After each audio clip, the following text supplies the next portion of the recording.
Hello, I'm Tom McNamara, host of Arizona Illustrated. From 1941 to 1945, Germany's Nazi regime murdered two-thirds of the Jewish population in Europe.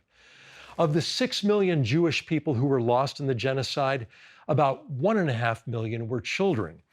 Now, against all odds, some children managed to survive, and some of those survivors ultimately made their way here to southern Arizona.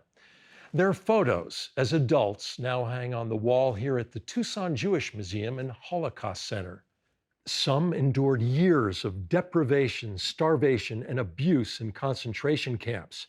Some managed to hide or pass for Gentiles, or found people who helped them.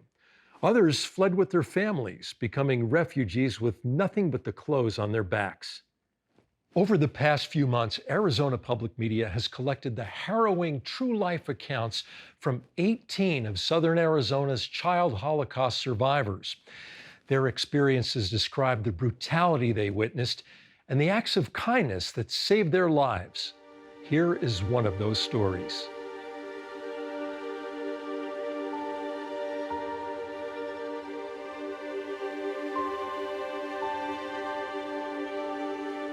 The first thing what they decided to do, you're starving, we're gonna feed you. So they gave flour to the bakers and they told them, bake the bread.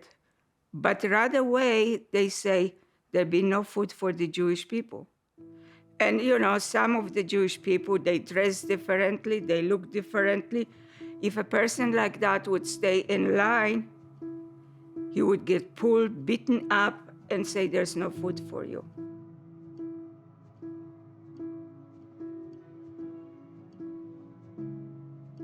My mother was staying in line, holding me in her arms. When our turn came, the German that was watching the line gave me a loaf of bread and my mother a loaf of bread, which was unbelievable because nobody got 2 loaves of bread.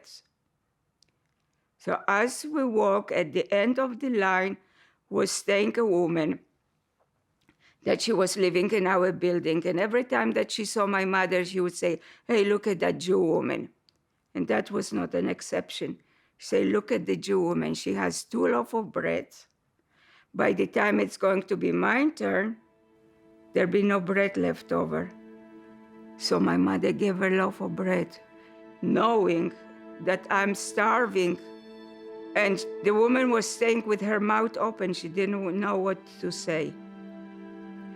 But sometimes a loaf of bread changes a person.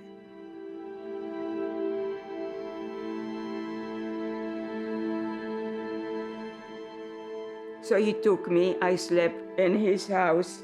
They slaughtered a pig and the fat on the stomach, which is really bacony, with the skin, they wrap around my body. I mean, so tight that I felt like I am in a cocoon. We go to the gate.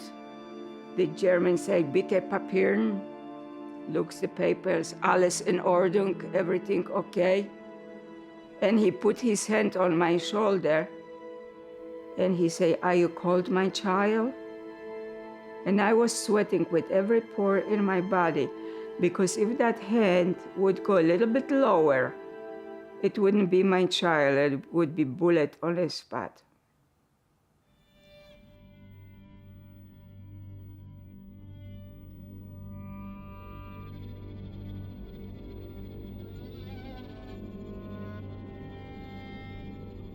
We started walking the streets, sleep in basement, sleep under the steps. And one day, as we're walking, the woman that my mother gave the bread saw us. And you never knew who was your friend and who was your enemy, because they would tell you to come with them. You didn't have no choice, you needed to. They would take you to a police station, you got shot, they got paid. So she said, what you doing here? And my mother said, I'm really looking for a place to stay. So she said, okay, come with me. She used to have a building in a cemetery when she was taking orders for a headstones. She took us over there to that building. Every morning she would come from her house with food, eat with us and share the food. But you see how a loaf of bread can change a person completely?